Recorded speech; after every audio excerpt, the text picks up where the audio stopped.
कलाम मुकद्दस बयान करता है, यीशु मसीह ने मर्था से कहा, अगर तू ईमान लाएगी तो खुदा का जलाल देखेगी। उस वक्त लाजर को मरे हुए 4 दिन हो चुके थे।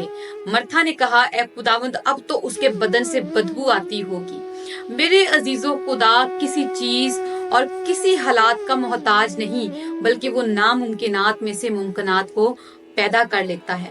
गो के लाजर को मरे हुए 4 दिन गुजर गए थे, लेकिन कलाम बयान करता है, ईमान अनदेखी चीजों का सबूत और उम्मीद की हुई चीजों का एतमाद है। लाजर को मरे हुए 4 दिन गुजर चुके थे, लेकिन यीशु मसीह की एक ही आवाज के वसीला से वो जिंदा हुआ और खुदा का जलाल जाहिर हुआ। अगर हालात नासाजगार हैं और उम्मीद की कोई किरण नहीं, तो भी यीशु पर ईमान रखें। कलाम बयान करता है, यीशु ने कहा, अगर मुझ पर ईमान लाएगी तो खुदा का जलाल देखेगी। आइए यीशु पर ईमान लाएं, हालातों को ना देखें। मेरा और आपका